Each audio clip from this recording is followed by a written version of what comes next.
primary teachers and support staff and governing body personnel, of course, receiving their first dose of the Johnson & Johnson vaccines today. Let's find out more about how the rollout has panned out throughout the country.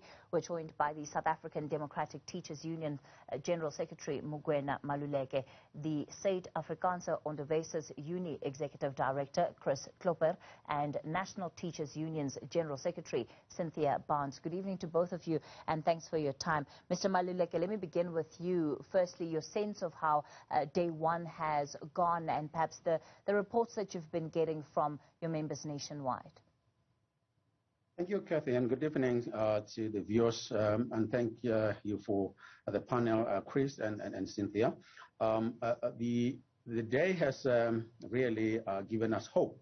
When I start with the good news is that there has been enthusiasm, there's been hope, because those who were informed to come to the testing, not testing, but the vaccination centers have really turned in big numbers.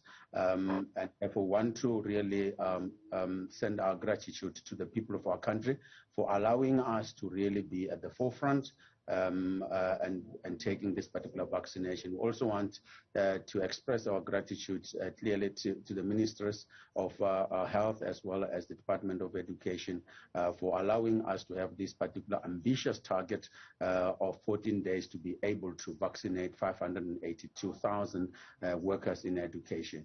The bad and the ugly part of the day, despite all the other good things that we have seen, it was bad communication in the Free State, where we have seen pandemonium in the center where the schools were closed, and therefore the teachers came in big numbers and the workers. However, that particular situation has been addressed. The ugly part, again, that we have seen is in the Eastern Cape, where we are told and receiving reports that those who are 39 years and below have been turned away. And our understanding was that all workers in education, irrespective of their age, will then be vaccinated. And therefore, that goes against the agreement that we have at the national level, and that will also be addressed. The bad part of it is the number of vaccination centers, especially in rural provinces like KZN as well as Limpopo. In KZN, we really are saying that they need to increase the number of vaccination centers so that they are able to cover more than 100,000 workers that are in that particular province, because it's one of the biggest employer in education. So yeah, but otherwise we continue to motivate everyone to be vaccinated, take a step, and we have taken that particular step, and indeed we are prepared to work with everyone, all the 5 unions and our people in the country. Thank you, Kathy. All right, thanks for that thorough roundup. Cynthia, perhaps from your members' perspective? Good evening, Kathy, and to Mokoena as well as Chris and the viewers at home. As the National Teachers Union, we are also pleased because we have sent out the leaders to go to each and every site to observe whether the COVID-19 regulations are being met there. So they went there. There was nothing that problem that was brought to us. But the only thing is that maybe we are finding that the sites, as Mokoena has said, the sites in the rural areas are very limited, and then we are finding that we would love the department to put more sites there so that everybody could be vaccinated within the specified time, the 10 days that are there. And then we had a problem maybe here in KZN again, whereby there was a strike in one of the township where the community was striking and blocked everything. So those educators that were supposed to go for vaccination couldn't come out from that particular township.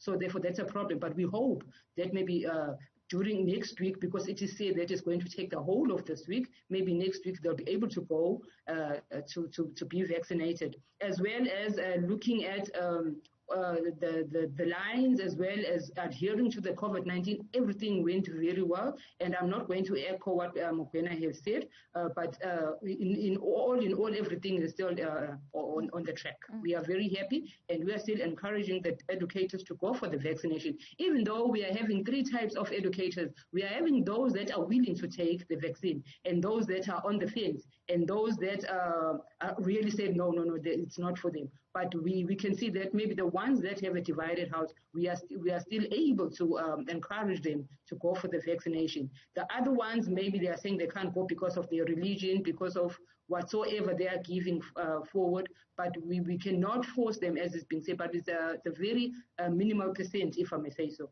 All but right. everything is on the par. Chris, let me give you the final word here. No, from our side, we also spoke to all our representatives in all the provinces. Everything kicked off well. The only hiccup was in Bloemfontein, where there was a congestion of people. We think that the real challenge will now be not so much the first 300,000 doses that will have to be used, but I think the follow-up of 280,000. That is going to be a challenge, and I think we'll have a discussion with the Minister, together with those other issues that my colleagues Cynthia and Mugwena mentioned. And that's an issue that we will discuss with the Minister in the next day or two, to ensure that come the 9th of July, we will be able to cover all the workers in the education sector. So just to make sure I understand you clearly, Chris, you are saying that those that are getting the single shot, the Johnson & Johnson vaccine, that should be fine. You're more worried about those that have to come back and do a follow-up in terms of the Pfizer vaccines?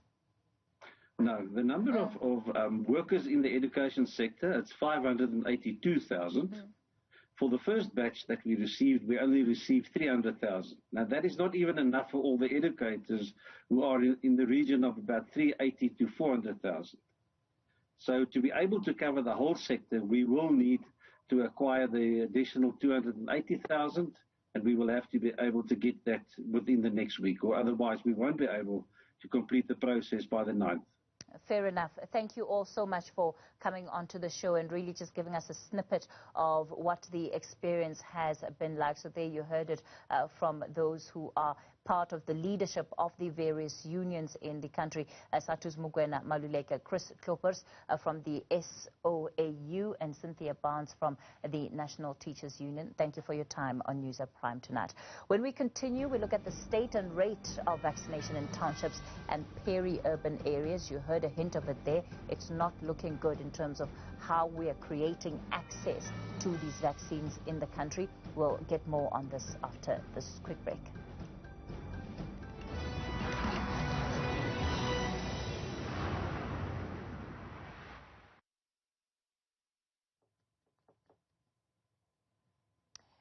Dr. Kinoshi, good evening.